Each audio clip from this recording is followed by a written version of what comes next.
Aubrey Hall never imagined her life would shatter in a single night, but the moment Damian Blackwood stepped into their penthouse overlooking Manhattan, she felt the floor tilt beneath her feet. The city lights glittered behind him like cold shards of glass, and the air shifted sharp, heavy, warning her that something was terribly wrong. She had spent the entire afternoon rehearsing how to tell him, hoping he would smile, maybe pull her into his arms the way he used to in their first months together. Instead, he barely looked at her as he loosened his tie, tossed his Mont Blanc pen on the marble counter, and checked his phone like she wasn't even there. She swallowed, hands trembling as she held out the small white envelope containing the test results. "Damian, I'm pregnant. Everyone." For a moment, just a blink, his expression softened like a memory of the man she once loved. But then it vanished. His jaw clenched, his eyes chilled, and the silence that followed was so long it felt like the city itself stopped breathing. "Aubrey," he finally said, voice low, clipped, businesslike, like he was discussing quarterly losses, not their child. "Do you understand what this means? Right now? Before the IPO? Before the press tours? Before everything I've built is finally within reach?" Her lips parted. "Damian, it's our baby." But he stepped back as if the word baby contaminated the air. "This is the worst possible timing. Investors don't want a distracted CEO with a pregnant wife. Do you think they'll trust me to lead a multi-billion-dollar company if they see chaos in my personal life?" Chaos. That was what he called their child. Aubrey felt her chest tighten, but she tried to stay steady. "I just thought You didn't think," he cut in sharply. "You should have been more careful." Her breath caught. "So this is my fault?" He didn't answer. He didn't need to. The weight of his disappointment crushed the room. The penthouse suddenly felt too big, too cold, too hollow for the two of them. Damian paced, muttering to himself about shareholders, optics, reporters, timing. Not once did he say baby. Not once did he say us. And as she stood there, arms wrapped around her stomach, a small protective gesture she didn't fully realize she was making, she felt something inside her break. Then Damian stopped pacing, looked at her with finality, and said the 7 words that carved themselves into her bones. "You know what you have to do." Aubrey froze. No warmth, no hesitation, no humanity. Only command. Only expectation. Only a man telling a woman to erase a life so he wouldn't have to face a headline. She whispered, voice cracking, "Damian, please don't make me choose." He turned away, tightening his tie again, as if preparing for war. "I'm not making you choose, Aubrey. I'm telling you the only acceptable decision." The room spun, her heartbeat roared in her ears, and for the first time, she realized, this wasn't the man she loved. This was someone else entirely, someone dangerous. And she had no idea that tonight was only the beginning of the nightmare. The next morning, while the city was still stretching awake under the gray Manhattan sky, Damian Blackwood sat inside the glass-walled boardroom of Blackwood Capital. The room was perched high above Park Avenue, the skyline glittering beneath him like trophies he already believed belonged to him. His executives gathered around the sleek marble table, but his mind wasn't on the agenda. It was on Aubrey. On the pregnancy. On the threat he believed she had become. He didn't see a baby. He saw a liability. Fiona Crest, his impeccably styled director of communications, entered late, heels clicking sharply against the floor. She sat next to him with the ease of someone who knew she had influence. Her perfume drifted toward him, subtle but calculated. "You look tense," she whispered, glancing at him with that familiar mix of curiosity and ambition. Damian slid a folder toward her financial projections for the upcoming IPO, but she noticed the way his jaw clenched, the way his fingers drummed on the polished table. Something was off. "What happened?" she murmured. He exhaled slowly. "A situation. At home. Is it going to affect the roadshow?" she asked immediately, not bothering to hide her concern for the company and perhaps for her own ascent within it. Damian hesitated just a fraction too long. Fiona's eyes sharpened. "It's her, isn't it?" "Aubrey." He didn't respond. He didn't have to. Fiona leaned back slightly, assessing him the way a strategist evaluates a battlefield. "Investors are already nervous," she said softly. "Any unexpected distraction could hurt the valuation, especially something domestic." Damian shot her a warning look. "It's under control." "It doesn't sound like it," she replied smoothly. What did she do? Damien's voice dropped. She's pregnant. Fiona blinked once. Twice. Then her lips curved into a small, polished smile. One that didn't reach her eyes. Well, she said. That is inconvenient. Inconvenient. The same word he had used in his mind all night. He stared at the city beyond the window, the way the morning sun hit the steel buildings, casting long shadows. A pregnancy could crack the pristine image he'd crafted so carefully, the unstoppable visionary, the man too focused, too disciplined, too clean to let personal drama touch him. Investors don't want a family man right now, Fiona continued, flipping through the financials. They want a force, someone untouchable. I know, Damien muttered. And a pregnant wife? She shook her head. It complicates the story we've built. The story we've built. Damien noticed her choice of words. Fiona leaned closer, voice low enough that the others couldn't hear. If you need to manage the situation, now is the time. Before the press catches a whiff. Before the board starts asking questions. Damien looked at her. She held his gaze without flinching. It's your decision, she added. But if you want the IPO to go through clean, you cannot afford surprises. Not from her. A cold certainty settled into Damien's bones. He had spent a decade constructing an empire. He would not let Aubrey or the baby jeopardize it. As the meeting ended, Fiona touched his arm lightly. Handle it quickly, she whispered. For all our sakes. End quote. He didn't pull away. He didn't disagree. Instead, he walked out of the boardroom, already crafting his next move, already preparing the words he would use to corner Aubrey, already turning her into a problem to eliminate. What he didn't know, what he couldn't know, was that this decision would not protect his empire. It would destroy it. And the first crack in his perfect world was about to appear that very afternoon. The restaurant Damien chose that night was one of those dim Manhattan places where the lighting was soft enough to hide aging, and the prices were high enough to keep ordinary people out. Aubrey sat at a small corner table, fingers tracing the edge of a water glass as she waited. The soft murmur of conversation and clinking silverware might have soothed her on another evening, but tonight her stomach twisted with dread. When Damien finally arrived, he didn't greet her with a kiss. He didn't touch her hand. He didn't even ask how she was doing. He simply slid into the seat across from her and opened the menu as if this were a routine business dinner. Aubrey forced herself to speak. Damien, we didn't finish talking last night. I need you to tell me what you're really feeling. He lowered the menu a fraction. What I'm feeling, he said, is disappointment. The words sliced through her. He leaned forward, elbows on the table, voice cold but controlled. You knew how important this year is for me, for the company, for the IPO, and you still let this happen. Aubrey blinked, stunned. Let, Damien? I didn't do this alone, and it's not something to blame me for. It's our child. End quote. The waiter approached, but Damien dismissed him with a curt wave. His eyes stayed locked on her. Aubrey, he said, a baby right now would ruin everything. Investors don't trust instability. They want a CEO with a perfect image, disciplined, focused, unencumbered. His jaw tightened. A pregnant wife sends the wrong message. Her voice shook. What message? That you're human? That I'm distracted, he snapped. That I can't control my own life. That my judgment is compromised. Thanks for watching. Aubrey felt tears pushing at the edges of her eyes, but she refused to let them fall. This isn't a PR problem, Damien. It's a child, a life. He exhaled loudly, annoyed she wasn't understanding. Then he reached into his suit jacket and pulled out a small envelope, the same kind his lawyers used. The kind that always made her nervous. He slid it across the table. What's this? She whispered. A clinic. Discreet, quick. I scheduled it for Friday morning. You'll go, we'll handle this quietly, and we'll move on. Aubrey stared at him, disbelief crawling up her spine. You? Scheduled it? Without asking me? I'm telling you what needs to be done, he said calmly, as though he were guiding her through a business merger. Her breath caught. Damien, this isn't your decision alone. His eyes hardened.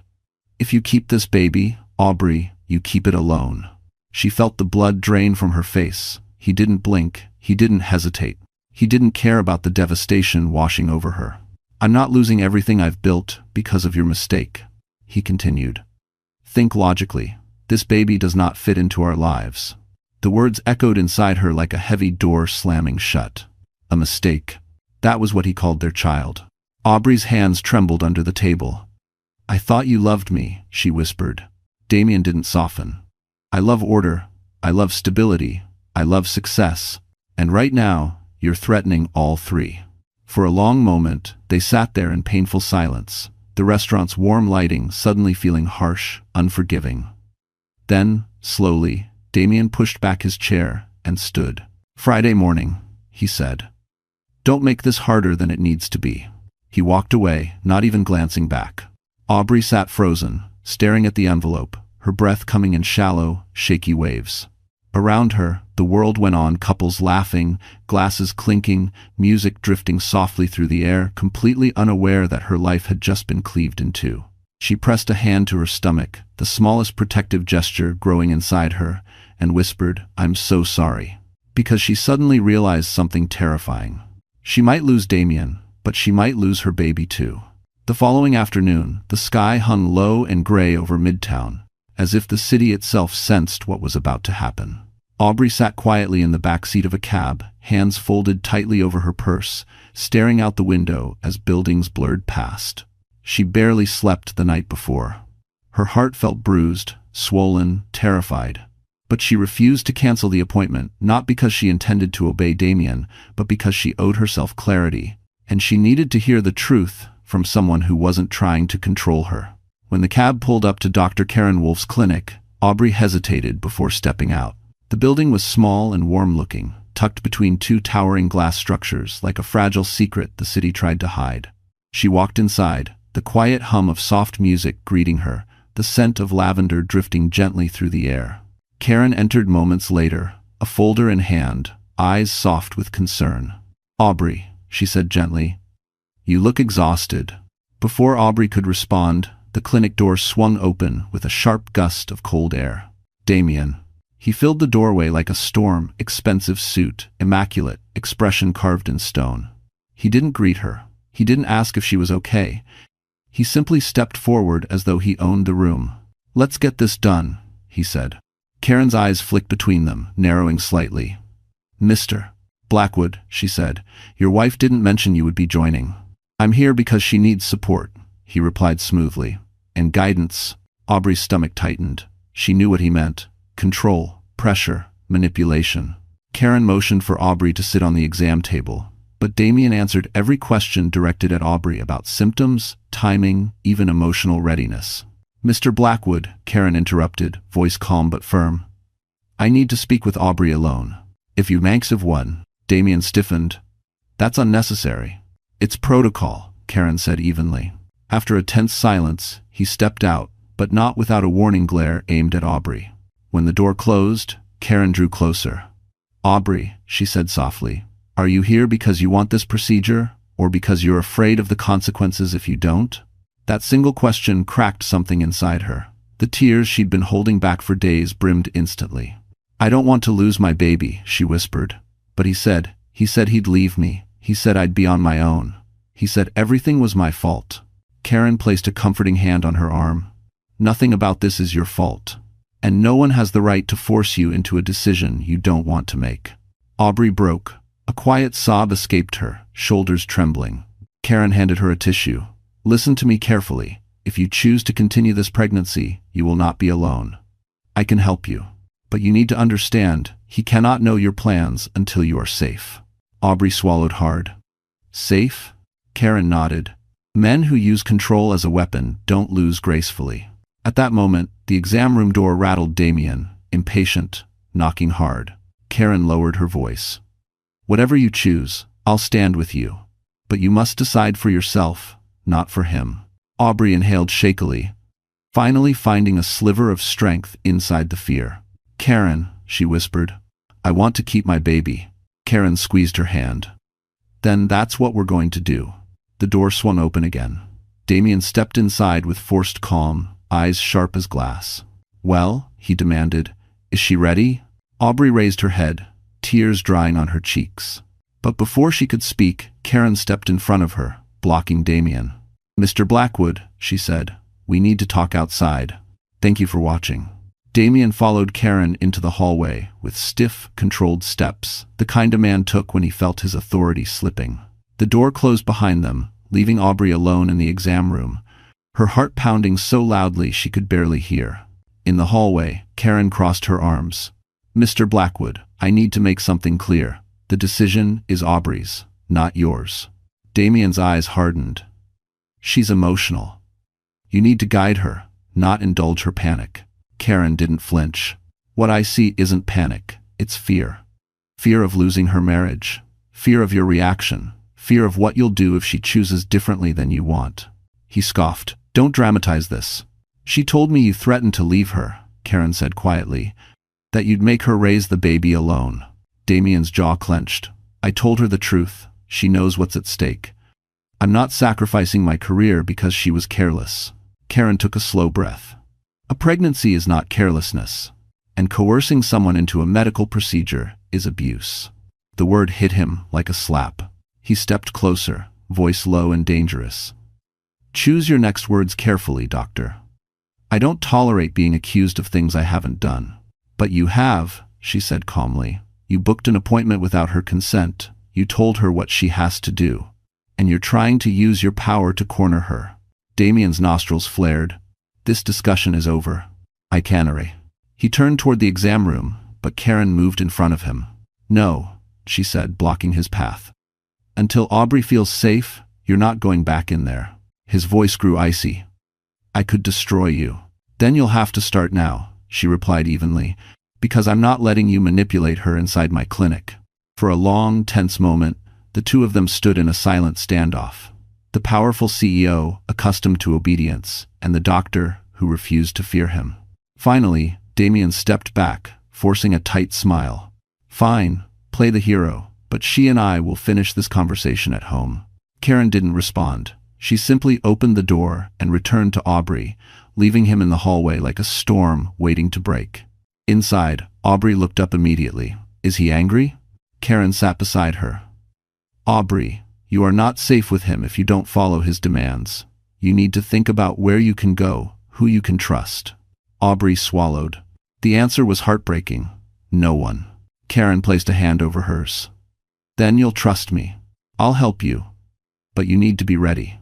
If you want to keep your baby, you cannot stay under his roof. Not one more night." The weight of those words crushed into Aubrey. Leaving Damien meant losing everything familiar: her home, her stability, the life she thought she was building. But staying meant losing her child. And that was no choice at all. The exam room door suddenly burst open. Damien strode in, expression chillingly calm. "We're leaving," he said, as if the matter were settled. Aubrey didn't move. He stared at her, a calculated look, cold and final. "Aubrey, get up." Her hands shook, but she lifted her chin. "No."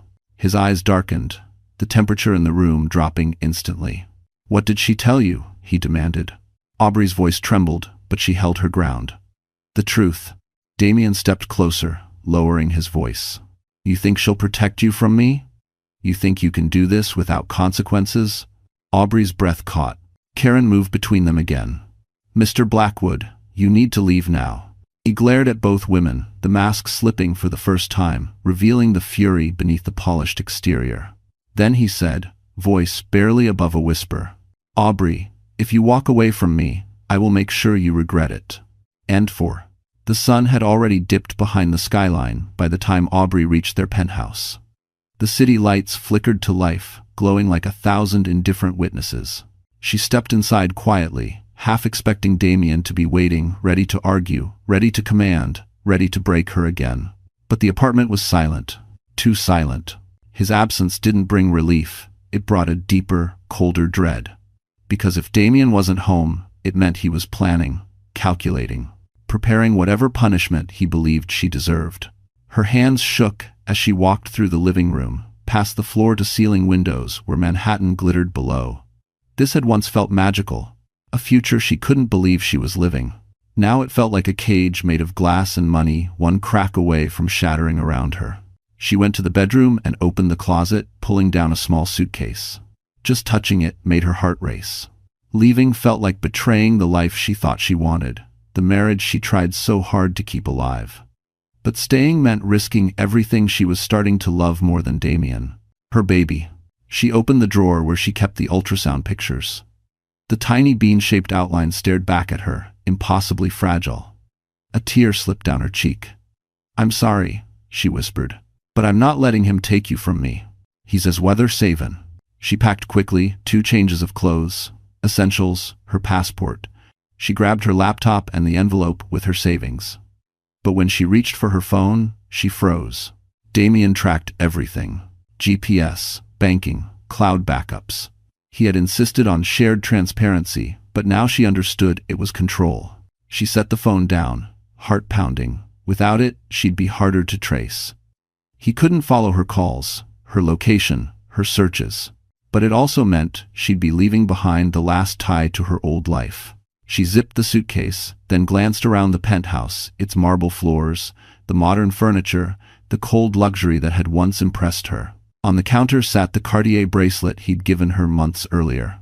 She slipped it off her wrist and set it beside the fruit bowl. "No more pretending," she whispered. As she reached the door, something stopped her. Footsteps. The elevator down the hall. A familiar rhythm. Damien. Panic surged through her. She darted back into the kitchen, flicked off the lights, and hid behind the island as the elevator dinged. The lock clicked. The door opened. "Aubrey?" His voice echoed calm, too calm. "We're not done talking." His shoes tapped slowly on the hardwood floor. He wasn't calling out lovingly, he was hunting. She held her breath, crouching lower, gripping the suitcase handle so tightly her fingers went numb. "Aubrey," he said again, voice colder now. "Don't make this worse than it already is." He walked past the kitchen, heading toward the bedroom. She could hear drawers opening, doors swinging. This was her chance. With shaking legs, she slipped out from her hiding spot, crept to the front door, and eased it open, just an inch, then another.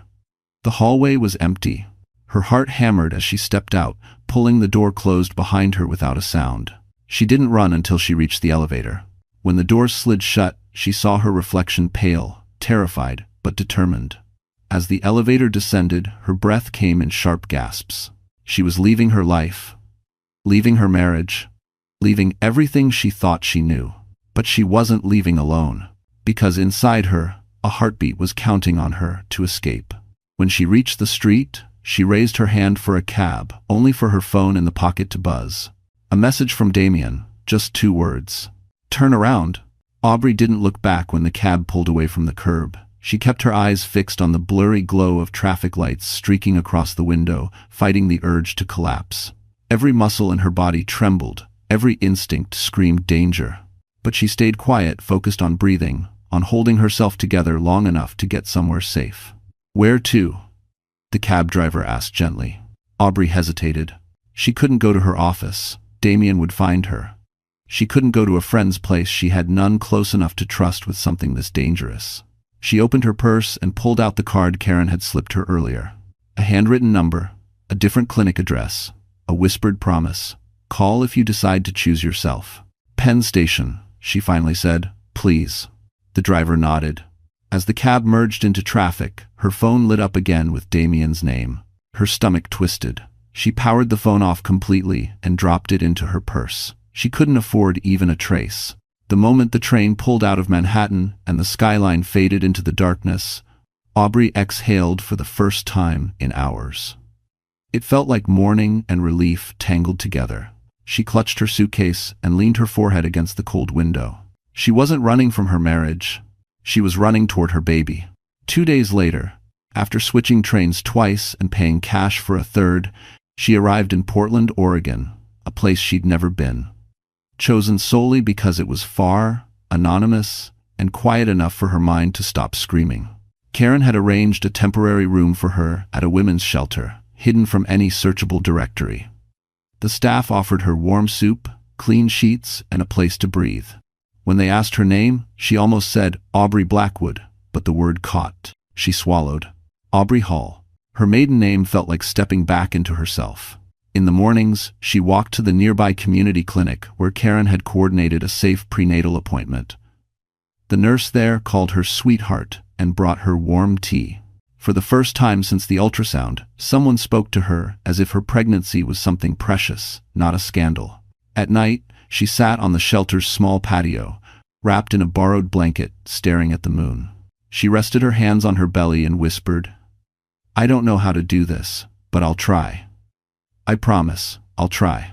The baby kicked faintly one evening, just a flutter, barely there, but it was enough to make her cry. Then, one afternoon, as she walked out of the clinic with her medical folders tucked inside her coat, she stopped cold. Across the street, a black sedan idled at the corner. Her pulse thudded violently. The windows were tinted. The car didn't move. And though she couldn't see inside, a horrible certainty crawled up her spine. Damien had resources, teams, investigators, and connections in every major city. Her breath hitched. Was it him? Had he found her? She stepped behind a lamppost, waiting, heart hammering in her ears. A moment later, the sedan pulled away slowly, disappearing into traffic. Maybe it wasn't him. Maybe it was nothing. Maybe it was paranoia. But deep down, she knew better. Because just before the car turned the corner, she glimpsed something unmistakable through the windshield. A familiar silhouette. A familiar posture. A familiar way of holding a phone. Her blood ran cold. Damien was closing in. Aubrey's days in Oregon passed slowly at first, each one shaped by fear, exhaustion, and the constant dread of Damien's shadow creeping closer. But something else was growing too strength. A quiet, trembling strength she didn't recognize yet, but it was there, forming with every heartbeat of the tiny life inside her. By her 7th month, she had moved from the shelter into a small, rented room above a retired seamstress's home. The wallpaper was peeling, the heater whined at night, and the mattress sagged in the middle. But for the first time in years, Aubrey felt a strange kind of peace. No one demanded anything from her. No one watched her every move. She walked to the community market each morning, bought fruit with cash, and spent afternoons knitting a tiny blue hat she wasn't sure she'd finish. But the fear never disappeared entirely. Some nights she woke to the distant rumble of a car and her heart seized, convinced Damien had found her.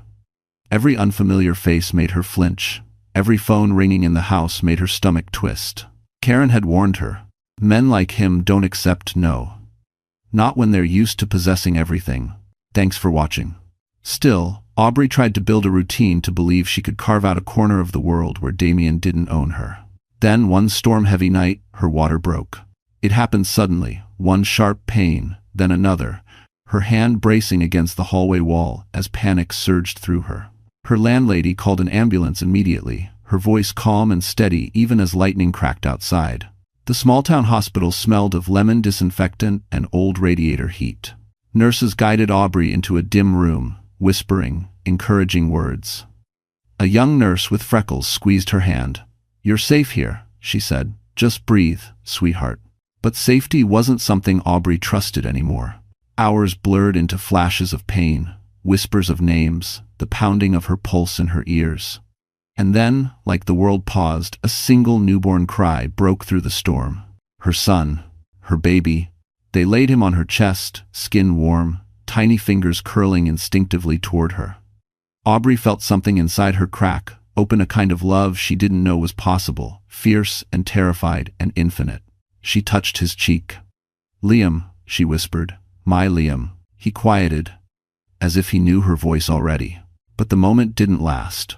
A nurse asked gently, "Will the father be joining us?" Aubrey froze. Memories rushed in the coldness in Damien's eyes, the threats, the envelope on the dinner table. She shook her head, clutching Liam closer. "No, it's just us." Later, when the paperwork came, she stared at the line, asking for the father's name. She hovered the pen over the space. Blackwood. That name could buy him privilege, connections, opportunities. But it could also chain him to a man who saw him as an inconvenience. Aubrey swallowed hard and wrote, Liam Hall. Her name, her identity, her protection. That night, after feeding him and rocking him until his tiny face relaxed into sleep, she made a vow, silent but unbreakable. "I will never let him hurt you. I will never let him find you, not until I'm strong enough to fight back." Thunder rolled outside. Rain streaked across the hospital window like questions she didn't yet have answers to. But for now, she had Liam. And that was enough. The next morning, as sunlight touched the edge of her bed, a nurse entered holding a clipboard. "There's someone asking for you at the front desk," she said softly. He won't give his name, but he insists it's urgent. Aubrey felt her heart stop. Because some storms don't end when the rain does.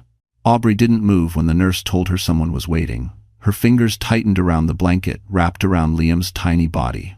Her heart hammered so loudly she barely heard her own voice when she whispered, "What did he look like?" The nurse hesitated.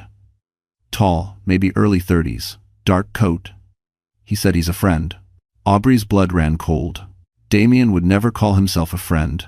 Her pulse clattered as she imagined him standing in the lobby, impatient, furious, calculating how to rip Liam from her arms. She wasn't ready. She couldn't fight him yet. Not here. Not while her body was still shaking from labor, and her son was barely hours old. She forced herself to breathe. "Can you tell him I'm unavailable?" "I already did," the nurse said. "He said he'll wait." Aubrey's stomach twisted. She pulled on the loose sweater that hung by the chair, tucked Liam against her chest, and shuffled slowly toward the door. Her legs felt unsteady, each step a battle between courage and terror. When she reached the end of the hallway and peered around the corner toward the waiting area, she braced herself for the sharp, cold outline of Damien Blackwood. Instead, she froze. It wasn't Damien. It was a man she hadn't seen in years, someone from a life she had almost forgotten. Ethan Miller. He stood from the plastic chair when he spotted her, shock flickering across his face. His hair was longer, his jaw sharper, but the familiar gentleness in his eyes hadn't changed. "Aubrey?" His voice cracked with disbelief. "My God, is that your baby?" She stiffened instinctively, stepping half a pace back. "Ethan, what are you doing here?" He lifted his hands slightly, palms outward. Not threatening, not prying, just present. "I got a call from Dr. Wolf. She said you might need help. She didn't tell me why, but, Aubrey, when she said your name after all these years, I came as fast as I could." Aubrey blinked, confused. Karen had never mentioned calling anyone. "She said you had no one," Ethan added softly. "And no one deserves to go through this alone." For the first time, Aubrey felt something shift inside her relief, thin as a thread but real. Still, fear held her tightly. "Ethan, I can't involve anyone. It's not safe." His gaze lowered to Liam. "Is his father the reason you're running?" Her throat tightened. "Please don't ask." He nodded. "Okay." No pressure, no judgment, just unconditional acceptance, something she hadn't felt in a long time. "Ethan," she whispered, "if he finds us." "He won't," he said immediately. "Not if I can help it." She almost laughed, broken, grateful. "You don't know who he is." "I don't need to," Ethan replied. "I know who you are, and that's enough for me." Those words nearly sent her to her knees. They sat in a quiet corner of the waiting room. She told him only fragments: fear, escape, the baby, the need to stay hidden. Ethan didn't push for more. He simply let her speak until her shoulders loosened slightly and her breathing steadied. Ethan worked in tech now, he explained. Cybersecurity, systems architecture, exactly the kind of skills she desperately needed if she wanted to disappear for real. When he realized that, he said, "Aubrey, if you want a new life, I can build you one. Clean identity, secure accounts, a path forward." Aubrey stared at him, stunned. Hope small, trembling sparked inside her. But just as she opened her mouth to respond, the hospital's front doors slid open with a sharp hiss. A familiar figure stepped inside. This time, it was Damien. He scanned the room slowly, methodically, hunting. Ethan saw her face pale and whispered, "Aubrey, tell me that's not him." She clutched Liam to her chest, heart stuttering. "It is," she breathed, "and he can't see us." Things for watch. The snow had already begun falling over Portland by the time Aubrey made it safely out the back entrance of the hospital. Ethan led the way, carrying her suitcase while she held Liam close beneath her coat. The cold bit at her skin, but fear burned hotter. Behind them, somewhere in that building, Damien was tearing through the halls, demanding answers, threatening staff, searching for the woman who dared defy him. They reached Ethan's car, an older blue Subaru with scratches on the bumper, humble, worn, and suddenly the safest thing Aubrey had seen in months. Ethan opened the door for her. "Get in. Keep your head down." She didn't need convincing. As they pulled away, Aubrey looked back at the hospital one last time. Through the windows, She thought she saw movement shadows crossing the lobby, a figure stepping outside under the overhang. Damien. Her breath trembled. Ethan noticed and spoke softly. He won't catch you tonight, I promise. The years after Liam's birth blurred into a long, exhausting climb. Ethan helped her secure a new identity, nothing illegal, just careful privacy layers, protected accounts, and digital footprints washed clean.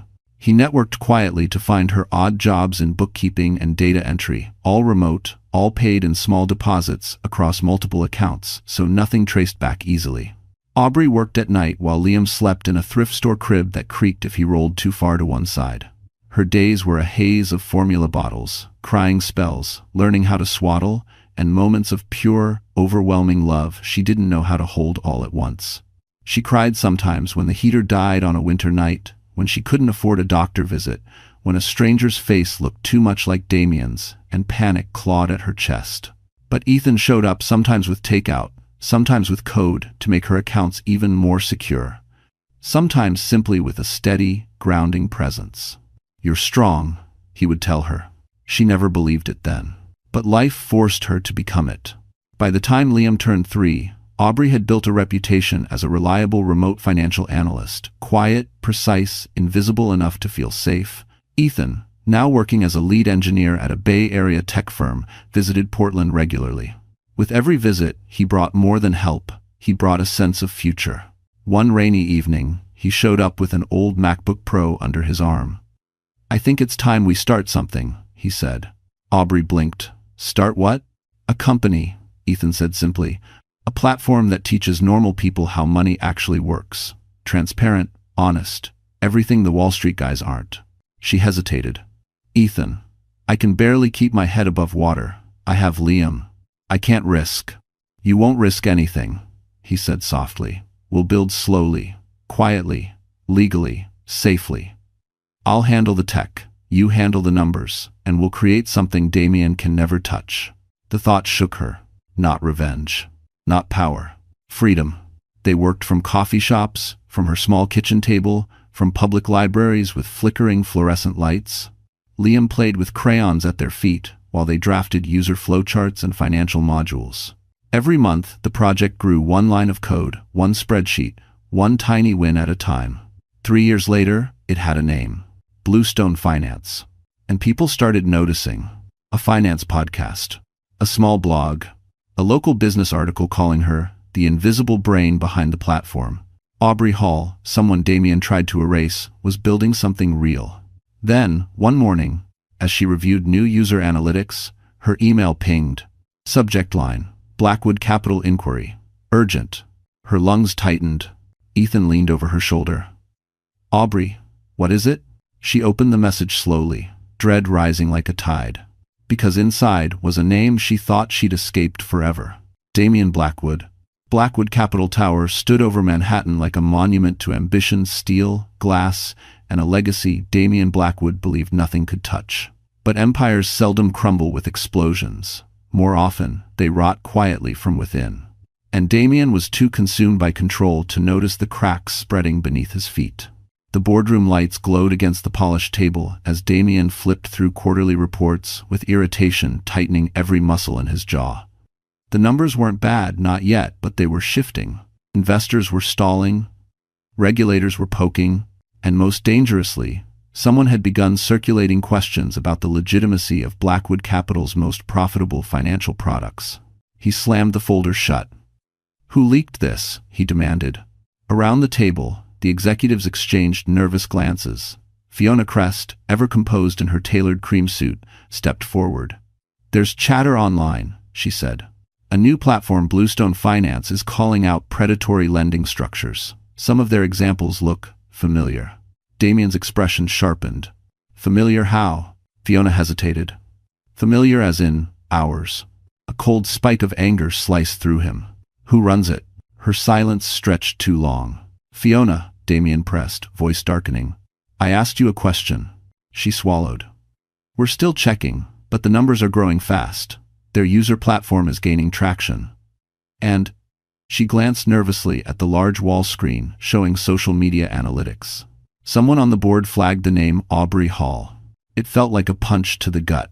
Damien straightened slowly, every bone suddenly cold. What did you say? Aubrey Hall, Fiona repeated, voice barely above a whisper. Her signature is on some of the educational modules. She must be consulting, possibly leading the financial framework. For a moment, Damien couldn't process it. Aubrey? His Aubrey, the quiet, obedient wife who didn't understand the world of sharks and strategy, building something capable of undercutting him? It was impossible. Except it wasn't. He felt heat rise to his face, anger curling through him like fire creeping under a locked door. Find everything, he said. Where she is, who she works with, who funds her. I want every detail. Fiona nodded, but her eyes flickered with something unreadable. Maybe guilt, maybe fear, maybe something else entirely. Damien turned away, staring out the massive window overlooking the city he believed he owned. He had built this empire brick by brick through charisma, calculation, and ruthlessness. He had sacrificed being gentle, being honest, being human, all in service of success. But there was one thing he thought he never needed to worry about. Aubrey. She was supposed to fade away, just another closed chapter. He had convinced himself she would crumble without him, that she was too fragile to survive the world alone, that she would never fight back. Yet here she was creating waves big enough to shake his tower. He gripped the railing, knuckles whitening. What else? He muttered. Fiona exhaled softly. The investors have concerns about your personal reputation. My reputation is impeccable. For now, she emphasized. But the whispers about your marriage, your wife's disappearance, they're resurfacing. Damien snapped his gaze toward her. Handle it. I'm trying, she said through tight lips. But secrets don't stay buried forever. The word struck a nerve so deep he nearly flinched. Secrets. Buried. Forever. He turned back to the skyline, pulse drumming violently. She won't ruin this for me. Fiona watched him quietly, unreadable. And if she tries? She asked softly. Damien's voice dropped to a chilling calm. She'll regret it. Suddenly, one of the analysts rushed into the room, pale as paper. Sir, there's something new. Bluestone Finance just released a video. The woman presenting, it's her. Damien's heartbeat stalled. Aubrey? He demanded. The analyst nodded. And sir, he swallowed, there's a child with her. Damien froze. A child. A chill slid down his spine. Show me, he ordered, because somewhere inside him, a terrifying suspicion had begun to form. The Beverly Hills Grand Summit shimmered under golden spotlights, its marble floors reflecting the glow of wealth and ambition. This was where titans of finance gathered each year, where deals worth billions were born and reputations were destroyed in a single careless moment. Damien Blackwood had attended every year since Blackwood Capital's rise, always as the star, always as the man everyone wanted FaceTime with. But this year, something felt different. He sensed it the moment he stepped through the revolving doors. Conversations hushed quicker. Handshakes lingered awkwardly. Eyes darted toward him, then away. Rumors, he thought. Investors were spooked. Perhaps by the regulators, perhaps by Bluestone Finance, perhaps by a rumor he hadn't yet heard. He tightened his tie and strode deeper into the lobby, projecting dominance. The room would bend to him. It always had. Across the lobby, a child's laughter broke the tension, a small, bright sound cutting through the cold hum of adult ambition. Damien glanced toward the source almost absently, and then he froze. A little boy, maybe 6 or 7, was sitting on a polished velvet bench, swinging his legs as he tapped on an iPad. He had a shock of dark hair, a familiar furrow in his brow, and an expression Damien had seen before reflected back at him when he was a child. Something unsettling twisted inside him. What a strange coincidence. But before he could process the thought, a woman walked into view. Aubrey. She bent down to adjust the boy's scarf, her movements tender, natural, protective. Her hair was longer now, softer, her posture stronger than he remembered. She looked nothing like the frightened woman he once controlled. She radiated something he had never allowed her to own. Confidence? Damien's breath caught in his throat. It had been years since he last saw her, yet the shock hit him like a physical blow. She wasn't hiding in some broken apartment. She wasn't ruined or desperate. She was here among CEOs, investors, journalists, moving with quiet purpose. His world tilted. Fiona approached him from behind, unreadable expression tight on her face. Damien, what is it? He didn't answer. Couldn't. Because in that moment, the boy looked up. Their eyes met Damien's and the child's. Same dark irises. Same sharp gaze. Same unmistakable shape. No. Impossible. His pulse thundered in his ears. Who is that? He whispered, barely able to speak. Fiona followed his line of sight. She stiffened. Wait, is that? But Damien was already moving. His steps quickened as Aubrey lifted the boy's hand and began guiding him toward the escalators. Her eyes lifted briefly and collided with his. The blood drained from her face. Her grip tightened around the child. Damien closed the distance. Aubrey. She flinched as if struck. He stepped in front of her, blocking their path. His voice trembled not with fear, but with disbelief. Is that your son? Aubrey's throat worked, her breath sharp. Please move. Inesma. Damien stared at the boy, unable to tear his gaze away. A terrifying, electrifying reality flashed through him. His voice cracked. Aubrey, whose child is he? Her jaw clenched. He's mine. And his father? Damien pressed, desperation creeping in. Aubrey's eyes burned not with fear now, but with the fury of a woman who had rebuilt herself from ashes. She stepped closer, her voice low. He's none of your concern. Damien felt the floor tilt. Aubrey, answer me. End quote. She took Liam's hand, shielding him behind her. No. That single word sliced through him more deeply than any lawsuit, any scandal, any financial blow he had ever faced. Before he could speak again, Ethan appeared at the top of the escalator, calling softly, Aubrey, everything okay? Damien's blood went cold. Ethan. With her. With the boy? And in that moment, Damien understood something horrifying. Aubrey hadn't just escaped him. She had built a new life without him. The air in the Beverly Hills Grand Summit felt suddenly too thick, too warm, too loud. Aubrey could hear her own heartbeat pounding in her ears as Damien Blackwood stood inches away, staring at Liam as though the ground beneath him had cracked open. For years, she had imagined this moment, the moment their worlds collided again, but she had hoped it would never happen. Not like this. Not with Liam looking up, innocent and curious, unaware of the storm building around him. Is he yours? Damien demanded, his voice rough, stripped of its usual practiced charm. Aubrey positioned Liam behind her, her hand protective against his small back. I said move, Damien. He stepped closer, eyes flicking between her and the boy. Aubrey, look at him. He looks exactly. That doesn't concern you, she snapped. People were starting to notice. Two investors slowed their steps. A journalist lifted her head. Fiona Crest watched from across the lobby, tension gathering in her posture, her eyes narrowing with predatory interest. Damien lowered his voice, but the intensity only sharpened. Tell me the truth. Is that my son? And her stomach twisted. She wasn't afraid of him the way she used to be, but she was terrified of the damage he could still do. To Liam. To the life she'd fought to build. To the fragile freedom she'd carved from nothing. Before she could answer, Ethan descended the escalator, instantly reading the tension. Aubrey? He called, stepping forward with calm urgency. Everything all right? Damien turned on him like a blade. Who are you? Ethan didn't flinch. Her partner. The word struck Damien like a slap. Partner? He repeated, eyes narrowing. In what sense? Every sense that matters, Ethan replied, stepping protectively beside Aubrey. For a brief second, something flashed in Damien's eyes, rage, jealousy, something darker before he turned back to Liam. The boy peeked around Aubrey's hip, curious but cautious. What's your name, little man? Damien asked, voice softening just enough to sound human again. Aubrey stiffened. Don't talk to him. I have a right to know, Damien said. If he's mine, he's not yours, she cut in sharply. Liam tugged her sleeve. Mom? Who is that?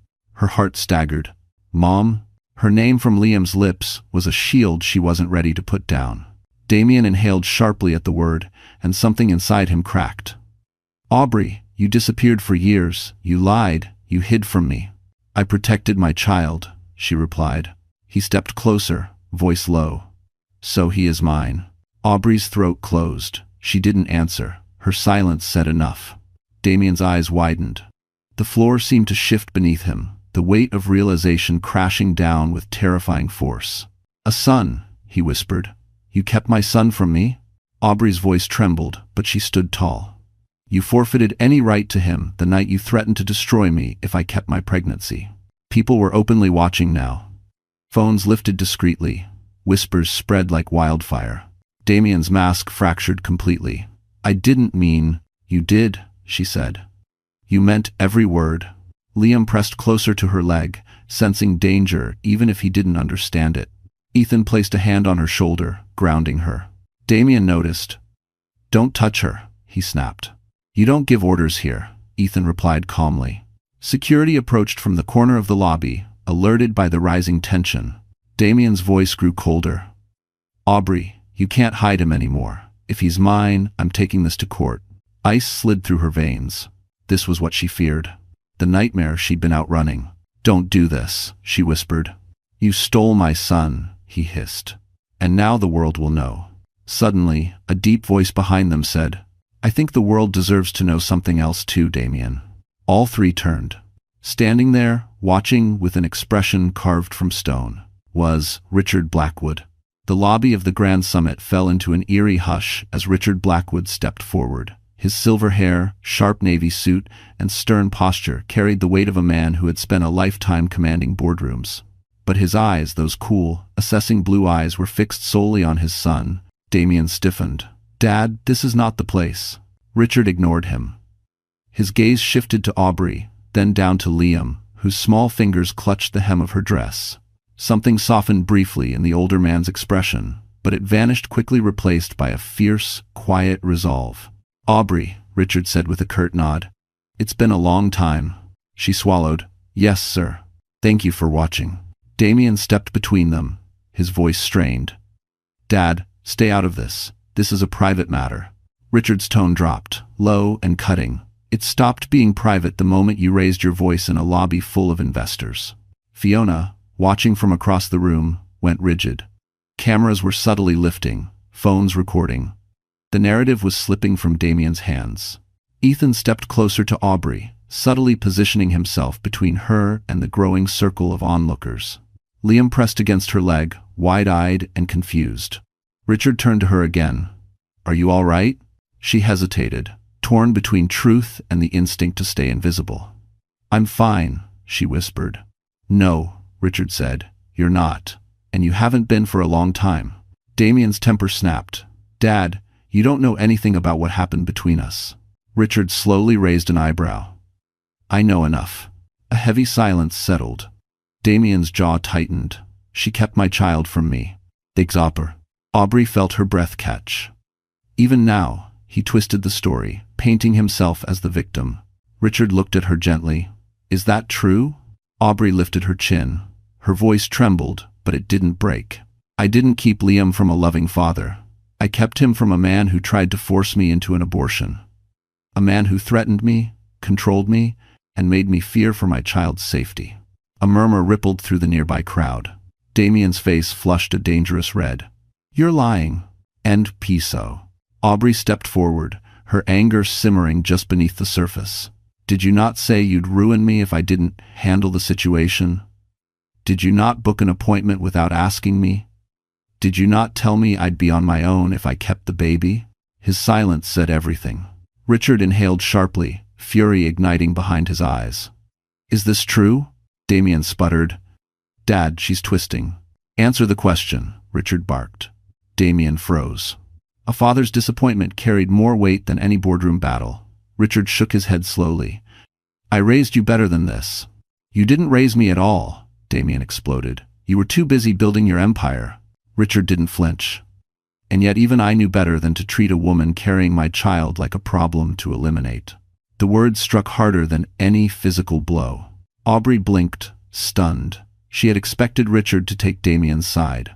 She had never imagined he would defend her, especially in public, in front of investors. Liam tugged her hand. Mommy, can we go home? Her throat tightened. Soon, baby.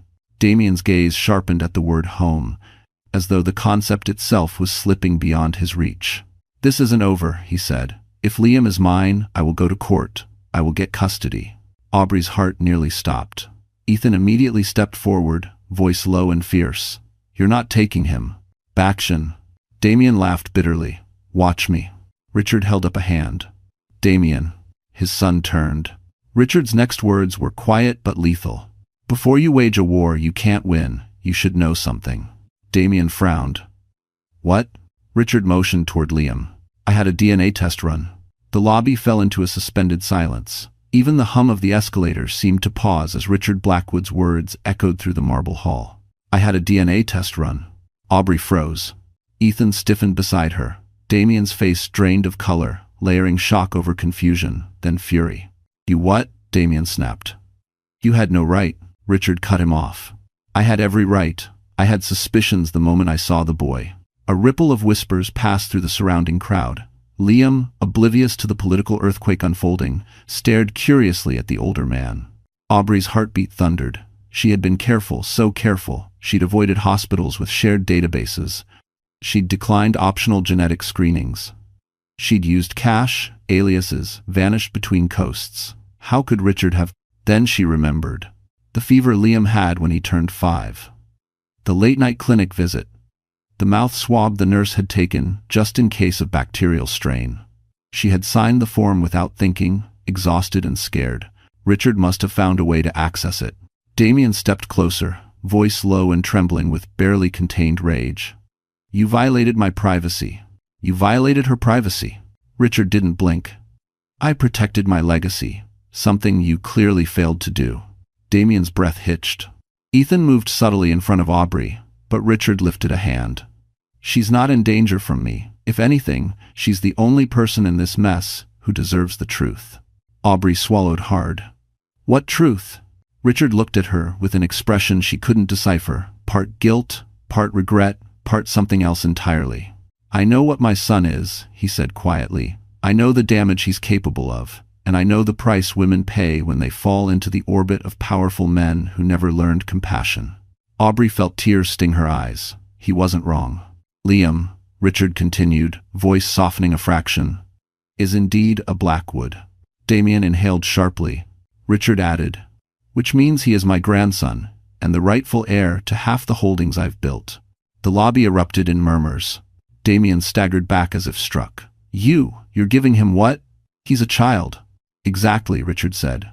A child innocent of your cruelty. A child who deserves a future untouched by your ambition. Damien's fury burst free. You would choose her over your own son? After everything I've built? Richard's gaze hardened. You built on rot. I will not hand my legacy to a man who destroys what he cannot control. Aubrey's breath caught. Ethan placed a steadying hand on her shoulder. Richard turned to her. I want to make you an offer. Damien barked a laugh. Oh, this should be good. But Richard ignored him. Aubrey, he said carefully, I want to establish a trust for Liam. Protected assets, education funds, medical coverage, and complete legal shielding from Damien's reach. Her chest tightened. Why? Why would you do that for us? Richard's voice lowered.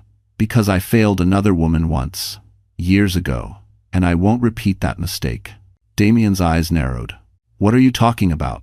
Richard didn't answer. Instead, he faced Aubrey fully. You've spent years running, hiding, fighting alone, but you don't have to anymore.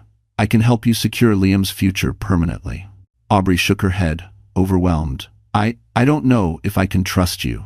That's fair, Richard said gently. Trust is earned. I can start now. She hesitated. Ethan squeezed her hand, whispering, hear him out. Richard extended a small envelope.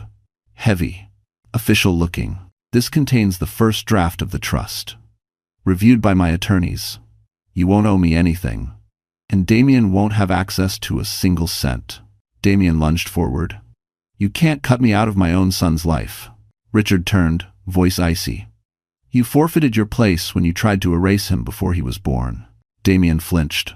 Aubrey's hands trembled as she stared at the envelope. Inside it was protection, a lifeline, a future. But as she reached for it, a new voice echoed across the lobby. Miss Hall?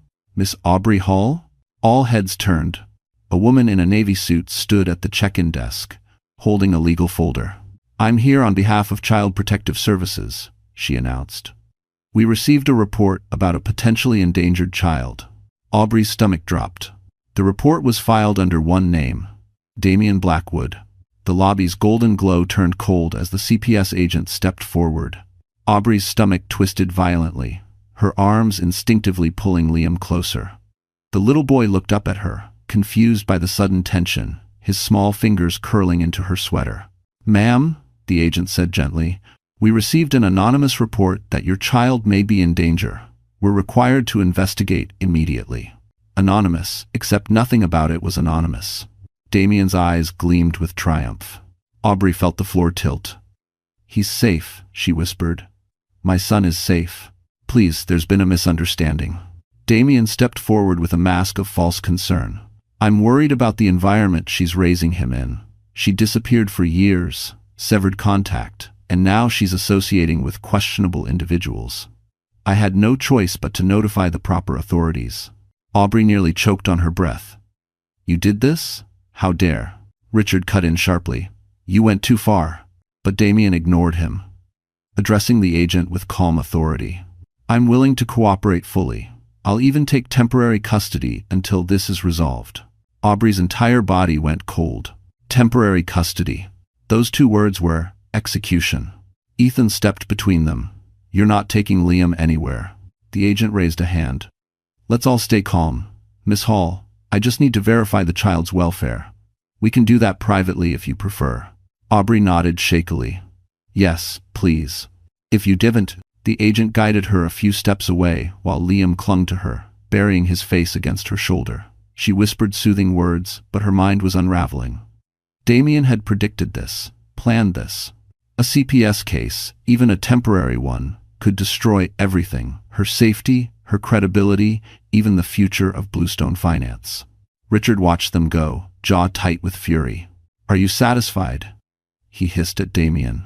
"Terrifying your own son?" "He's not my son until I say he is," Damien snapped. "And if she thinks she can walk back into public life and parade him around..." Richard stepped closer, his voice dropping into something deadly. "Say one more word, and I'll ensure you never inherit a single cent of the Blackwood estate." Damien opened his mouth, but Richard raised a finger, silencing him like a child. "You harmed that woman. You threatened her. And if I'm not mistaken, you submitted a fraudulent CPS report, which is a criminal offense." The color drained from Damien's face. But before he could respond, Richard turned away from him entirely toward Ethan. "Ethan," he said quietly, "follow me." Ethan hesitated, then glanced at Aubrey, still being questioned softly by the agent. Her face was pale, trembling, but full of fire. He nodded once and followed Richard to a private alcove near the conference hall. Richard didn't mince words. "I'm going to protect that woman and her son, but I need your cooperation." "No question," Ethan said. Richard studied him. "You care for her." Ethan didn't pretend otherwise. "Yes, very much." "Then you'll understand what's at stake. Damien will try every legal trick in the book. Custody filings, public narratives, smear campaigns. He'll scorch the earth before he lets her win." Ethan's jaw tightened. "Then we beat him with truth." Richard actually smiled, a small, grim curve of his lips. "Exactly. And truth is something my son has never learned to manage well." He reached into his jacket and handed Ethan a flash drive. "This contains internal communications, financial documents, and personal messages Damien hoped would never see daylight. Enough to expose his misconduct, his coercion, and his lies." Ethan's eyes widened. "Why give this to me?" "Because," Richard said, "if I release it, it looks like a family feud. If you release it through Bluestone Finance, it becomes public accountability." Ethan swallowed. This could ruin him. Richard's gaze didn't waver. He ruined himself. They turned as the CPS agent approached again, this time with a different expression. Concern. Confusion. Urgency. "Miss Hall?" she called. "I need to speak with you immediately." Aubrey stood very still. The agent lifted a paper. "I just received new information, and the report may have been altered. If wonder tenor." Ethan and Richard exchanged a sharp look.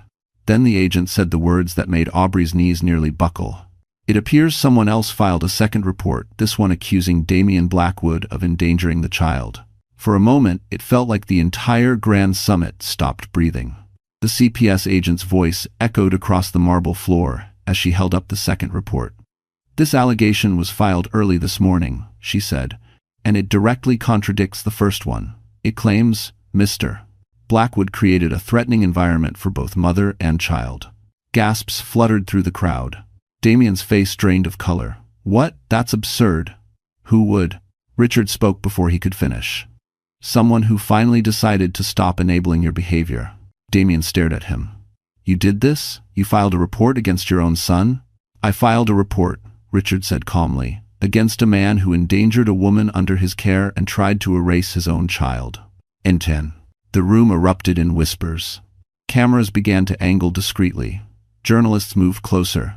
Investors exchanged stunned looks. The perfect image Damien had curated for years, the untouchable CEO, the clean brand, the disciplined visionary, was cracking in real time. Aubrey held Liam close, standing beside Ethan, feeling equal parts terrified and vindicated. She hadn't wanted a scene, she hadn't wanted revenge. But seeing Damien cornered, forced to face truth instead of hiding behind lawyers and money, sent a trembling rush of relief through her chest. The CPS agent cleared her throat. "Given the conflicting reports, we will be launching a full investigation. That includes interviews, home assessments." Damien snapped. "I'm not letting you investigate me like some criminal." "That is not your decision," she replied. Richard stepped toward him. "Son, stop before you make this worse." I quote. Damien rounded on him, rage blazing in his eyes. "You betrayed me. After everything I've built, everything I've done for this family, you side with her?" Richard didn't flinch. "I'm siding with the truth." "The truth?" Damien spat. "The truth is, she ran off with my child. She lied. She hid from me for years, and now she shows up with some tech nerd and expects sympathy." Ethan stepped forward, voice calm but edged with steel. "Careful. What are you going to do?" Damien barked. "Hack my email? Post a blog? You think you're in my league?" Ethan didn't move, didn't raise his voice. "I don't have to be in your league to expose what you've done." Damien laughed sharp, disbelieving, but something in his expression faltered. Fear. Real fear. Because deep down, he knew Bluestone Finance had grown powerful, respected, and watched. And because he knew Ethan wasn't bluffing. The CPS agent interrupted. "Mr. Blackwood, you will need to comply with the investigation, and Miss Hall, please remain available for follow-up." Aubrey nodded, breath unsteady. Liam pressed his face into her shoulder, overwhelmed. Then Richard raised his voice just enough to be heard across the lobby. "This ends today." Everyone turned toward him. "I will be withdrawing my financial backing from Blackwood Capital immediately," he announced. "Effective now." A long, stunned silence followed. Even Fiona looked shocked, hand flying to her mouth. Damien's voice cracked. "Dad, you can't." "Not now." "I can," Richard said. "And I will. The board will receive the paperwork within the hour. Without my support, the IPO stalls. And without my signature, you lose voting control." Investors exchanged glances of panic. A few stepped away from Damien entirely, distancing themselves from a sinking ship. "You ruined everything," Damien whispered, horrified. "No," Richard replied evenly. "You ruined everything when you chose power over humanity." Aubrey felt her throat tighten. She hadn't wanted Richard to destroy his own son, but she couldn't deny the justice in his words. Damien looked around wildly, chest heaving, sweat gathering at his temple. His empire was collapsing. His father had turned against him. His lies were unraveling publicly. And the boy he tried to erase was standing 10 feet away. Fiona suddenly stepped up, voice trembling. "Damien, we need to talk, privately." But Damien didn't hear her. His eyes had fixed on Liam wide, innocent, watchful. And then, in a voice hollow with disbelief, he whispered, "He really is mine, isn't he?" Security escorted the growing crowd away from the lobby, but the damage had already been done. Dozens of cameras had filmed Damien's outburst. Investors had heard every word. Rumors were already slipping through the conference hall like cracks in ice. Still, Damien was too consumed to notice. His gaze was locked on Liam, as if the child were the last thread holding his world together, and simultaneously the reason it was unraveling. Richard motioned toward a private conference room. "We finish this inside, now." Reluctantly, Damien followed. Aubrey hesitated until Ethan whispered, "You're not facing him alone anymore." She nodded and stepped inside, with Liam perched on her lap, protective arms wrapped around him. The door shut behind them. Silence pressed against the room like a second set of walls. Richard spoke first. Damien, you're spiraling. You've crossed legal and moral lines. Damien let out a hollow laugh. Moral lines? Don't lecture me about morals. Not when he pointed at Aubrey, stole my child. Aubrey met his stare evenly. I didn't steal anything. I escaped. You ran, he hissed. I survived. Her voice carried a quiet fury he wasn't prepared for. Damien blinked, stunned by the steel in her tone. Richard leaned forward. You drove her away. You threatened her. You used your power to trap her. That's not fatherhood, Damien. That's coercion. Ethan's voice joined, low and dangerous. And filing a false CPS report? That's criminal. Damien's facade fractured. I was trying to protect my son. By taking him from his mother? Ethan shot back. Damien's hands balled into fists. She had no right to disappear with him. I deserved. Aubrey cut in sharply. You deserved nothing. He takes sport. He flinched. She continued, voice trembling but unbroken. The night I told you I was pregnant, you didn't see a child. You saw a threat. You told me to handle it. You told me I'd regret keeping him. You made me choose between my baby and my safety. Her words struck the room like stones. Even Richard looked pained. Damien swallowed hard, anger giving way to something more fragile, panic. I didn't mean it like that. You did, she whispered, and you didn't stop. Not then. Not now. Silence? Liam shifted in her lap, sensing the heaviness. Aubrey kissed the top of his head, grounding herself. She was no longer the terrified woman hiding behind kitchen counters. She was a mother, a survivor, and she had allies now. Damien raked a hand through his hair, pacing. Okay. Fine. Maybe I made mistakes, but I can fix this. We can work something out. Joint custody. Supervised visitation. No, Aubrey said instantly. He froze. No? You don't get to negotiate terms like, this is a business asset. He's a child. My child. And until a court tells me otherwise, you have no place in his life. Damien's expression darkened. A court will side with me. For once in your life, Richard said quietly, you're wrong. Damien spun on him. You think you can buy her loyalty by offering a trust? You think you can erase me? I don't need to erase you, Richard replied. You're doing that all on your own. If you wanna. The words hit Damien harder than any public humiliation. Richard continued, your company is collapsing. Your investors are fleeing. Regulators will be at your door by morning. And when Ethan publishes what I've given him, Damien stiffened. Publishes what? Ethan met his gaze with unwavering calm. Your emails, your internal memos, your threats, everything you never thought would see the light. The color drained from Damien's face. You wouldn't. I would, Ethan said. Aubrey exhaled shakily. She didn't relish destroying him, but she needed to protect Liam, and if exposing Damien was the only way to end the nightmare, then so be it. Damien turned desperate. Aubrey, don't let them do this. I can be better. I can change. I just need. He stopped mid-sentence. His phone buzzed. Once, twice. He glanced down, expecting a message from PR or legal. But when he saw the notification, the last bit of color drained from his face. His voice came out hollow. My board just voted to suspend me. The courtroom smelled faintly of polished wood and old paper, an aroma of justice, or perhaps of memory. Aubrey sat at the plaintiff's table, Liam beside her drawing quietly with crayons Ethan had brought to keep him calm. Her hands trembled beneath the table, but her spine stayed straight. She'd come too far to crumble now. Across the aisle, Damien Blackwood sat rigid, jaw clenched so tightly a muscle ticked beneath his cheek. He looked smaller than she remembered, like his tailored suit no longer fit, like the confidence he once wore, like armor had been stripped away. His lawyers surrounded him, whispering rapid-fire strategies, but even they looked uneasy. The judge entered, and silence fell like a heavy curtain. This was it. The day she had feared, the day she had prayed for, the day she would finally tell the truth in a room where Damien's power meant nothing. Miss Paul, the judge began. You may present your opening statement. Aubrey rose slowly. Her knees wobbled, but her voice didn't. Your Honor, she began, I never wanted to be here. I never wanted a legal battle. I only wanted to protect my son.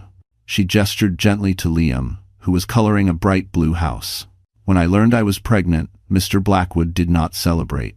He did not support me. He threatened me. He told me to end the pregnancy. He booked appointments behind my back. He made me fear for my safety and my child's safety. And when I refused, he promised to make sure I regretted it. A hush swept over the room. Damien's lawyer shot up. Objection, character defamation. The judge lifted a hand. Overruled. Continue, Miss Hall. Tears welled, but Aubrey didn't break. I left because I was afraid. I left because he treated my baby like a liability, not a life. And when he finally found us years later, he filed a false CPS report to try to take Liam from me. Thanks for watching. Gasps rippled through the gallery. The judge turned to Damien. Mr. Blackwood, is this true? His lawyer stammered. Your Honor, the CPS report was an act of concern. Richard Blackwood suddenly stood.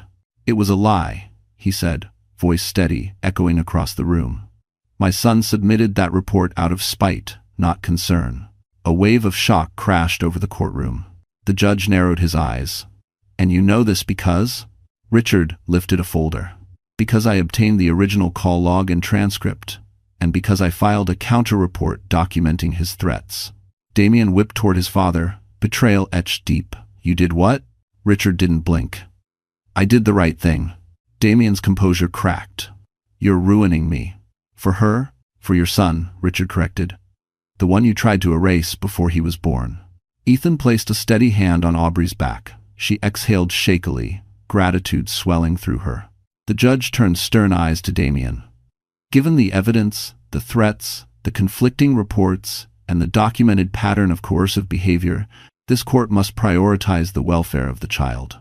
Damien's face twisted with panic. Your Honor, please, Liam is my son. Biologically, the judge said, but legal parentage must consider more than biology.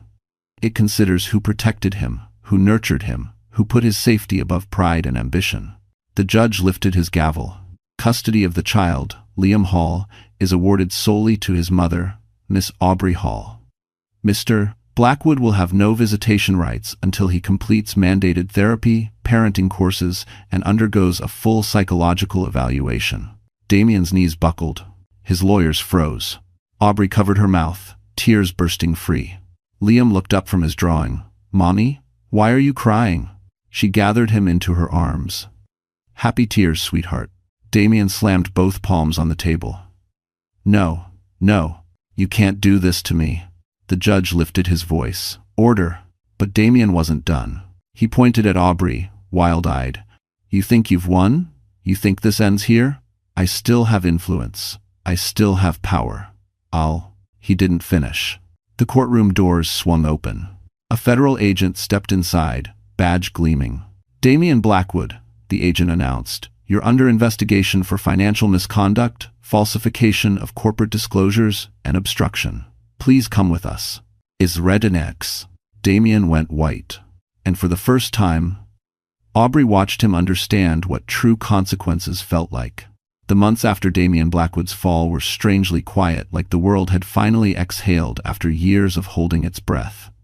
The headlines told the story in cold, crisp language: regulatory raid, securities fraud probe, CEO removed, IPO cancelled. But those were just echoes of a larger truth. For the first time in nearly a decade, Aubrey Hall wasn't running. She wasn't hiding. She wasn't surviving. She was living. Bluestone Finance found a modest but beautiful office overlooking San Francisco Bay, a sunlit space with wide windows and second-hand desks that Ethan insisted on fixing himself. Liam had a small corner filled with books, crayons, and a globe he spun whenever he wanted to pick a new adventure place. Aubrey would walk into the office each morning holding Liam's hand, greeting their tiny team with a smile that grew more natural every day. She was no longer the frightened woman who hid behind clinic doors and took trains in the dead of night. She was a founder now. A mother. A woman rebuilt from ashes.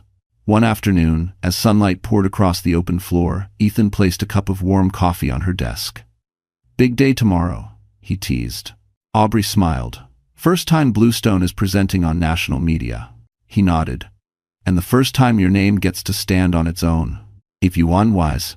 She looked down at the stack of notes in front of her, then at Liam coloring dinosaurs with absolute focus. It took a long time to get here. It was worth it, Ethan said softly. She met his eyes, and in that moment, something warm and steady passed between them. Something that had been building quietly for years, beneath fear, beneath struggle, beneath survival.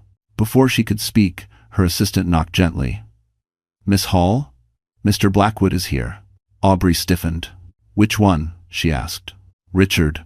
Relief washed through her. Richard Blackwood entered with a slow, purposeful gait. Time had softened him, but his presence was still commanding. He removed his hat, offered a faint smile, and knelt beside Liam first. "Hello, young man," he said warmly. "Still drawing dinosaurs?" Liam nodded. "I made this one breathe fire." Richard chuckled. "Good. The world needs brave creatures." Then he turned to Aubrey. "I signed the final trust papers," he said, handing her a sealed envelope. "It's done. Liam is fully protected. His future is secure financially and legally." Aubrey's throat tightened. "Thank you. For everything." Richard shook his head. "No, thank you. You gave this family a chance to correct old sins." There was pain behind his eyes, a lifetime of regrets tied to one broken son. But there was pride too. Redemption, perhaps. As Richard left, he paused beside Ethan. "She'll need someone steady beside her," he murmured. Ethan nodded. "I intend to be." When the door closed, Aubrey turned to him. "What did he say?" Ethan shrugged. "That you need someone steady." "And are you?" she asked quietly. He stepped closer, voice gentle. "I want to be, if you'll let me." Aubrey's breath trembled. Years of fear had built walls around her heart, but Ethan had been chipping at them, one act of kindness at a time. And for once, she didn't feel afraid of choosing. "I think I'm ready," she whispered. Ethan smiled, the kind that reached his eyes. Liam looked up. "Mommy, is Ethan staying for dinner?" Aubrey laughed softly. "Yes, sweetheart. I think he is." As evening light spilled across the office, she looked out at the shimmering bay, the same waters she once stood beside as a terrified young mother. Now shining before her was a life she had built with her own strength. A life Damien could never touch. A life rooted not in survival, but in hope. And as Liam wrapped his small arms around her waist, Aubrey finally understood. She had not only escaped the darkness, she had turned it into light. So, this is where our story closes, my wonderful friends. And if you're still here with me right now, that means something in this journey touched your heart in its own quiet way. Maybe it reminded you of your own strength, or maybe of a moment you thought you wouldn't survive. You know, the Stoics used to say, the obstacle is the way, meaning every pain, every heartbreak, every betrayal can become the doorway to a stronger version of ourselves. Aubrey's story is proof of that. She didn't win because life became easier, she won because she chose not to be broken. And maybe that's the message for all of us tonight. You are allowed to walk away from what hurts, you are allowed to protect your peace, and you are capable of rebuilding, no matter how dark it gets. As Marcus Aurelius said, what stands in the way becomes the way. If this story gave you even a little bit of hope, or a little breath of courage, then don't forget to like, share, and subscribe.